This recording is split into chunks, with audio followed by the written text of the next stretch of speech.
In this section, we'll look at how the war went throughout 1942.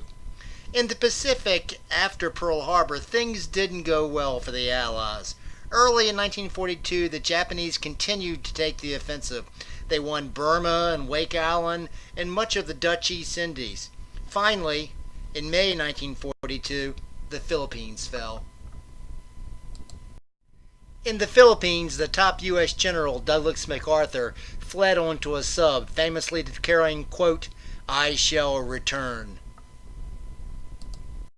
When the Japanese took over the Philippines, they forced the American defenders onto a small peninsula, the Bataan Peninsula, and then, finally, onto a tiny island off the peninsula known as Corregidor. In May 1942, the U.S. forces finally surrendered. 11,000 American troops became prisoners. The Japanese were brutal to their prisoners, and they made them march in the infamous Bataan Death March to a prisoner of war camp further north. Thousands died in the heat and malnutrition, and if they couldn't keep walking, they were simply bayoneted.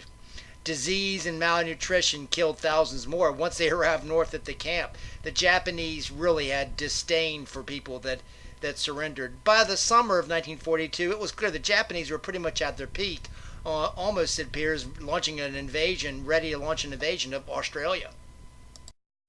About the only thing America had to smile about in early 1942 in Asia was the famous Doolittle Raid in April 1942, led by James Doolittle. 16 B-25 bombers flew from aircraft carrier Hornet westward to bomb the Japanese mainland. It was a daring mission meant to sort of send a message after Pearl Harbor. The plan was to fly then to China.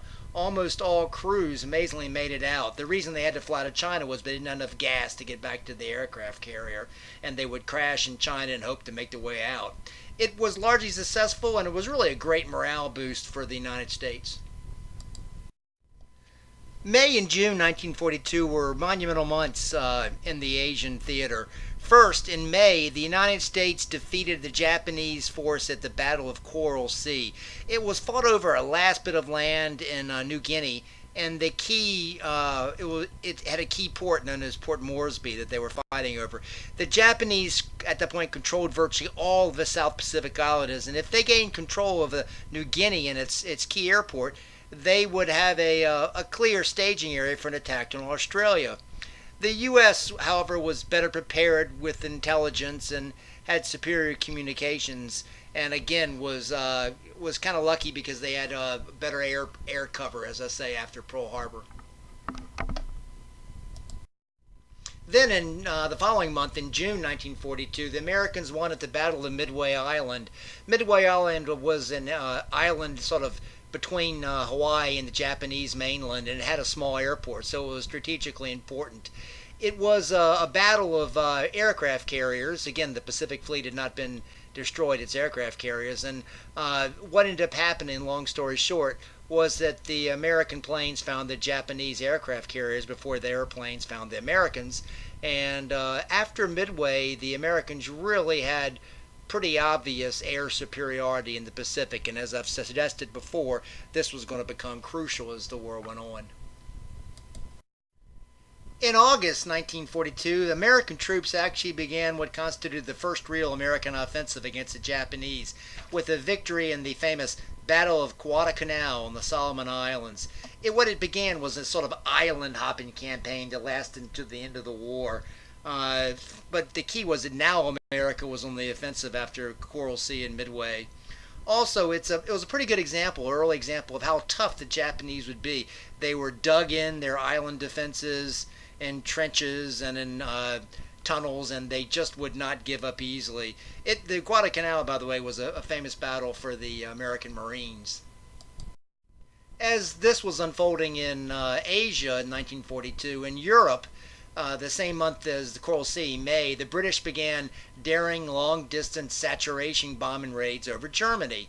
The U.S. began similar raids early in 1943 with their famous B-17s, the Flying Fortresses. In any event, this was the first, when the British started doing it, it was the first British bombing of major German cities like Cologne in May 1942, and major industrial cities.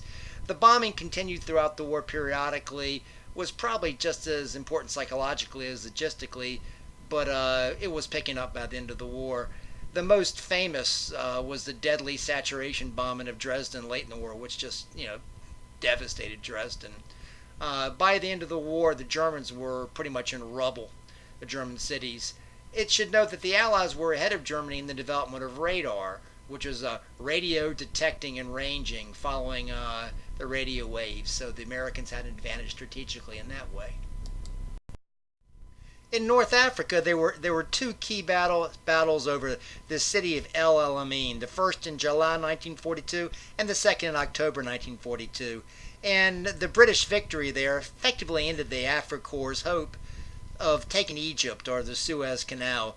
It was some of the most famous British tank battles, or any country's tank battles. Again, Rommel, it was all desert and so forth. The key was the Germans were running out of gas. And after that point, the British were starting to drive the Afri Corps westward, away from Egypt and the Suez Canal. Just as the British began to win in El Alamein and push the Afri Corps westward away from the Suez Canal, on the other side of the Afri Corps in West North Africa, the United States and Britain invaded in North Africa on the beaches of Algeria and Morocco in November 1942. The purpose was then to catch the Afri Corps in the middle. In the west, the U.S. would push eastward, and in the east, the British would push westward, and it'd be a vice to force Rommel out of Africa. This kind of angered the Soviets and Stalin, who continued to defend against the brunt of the Nazi army on the Eastern Front.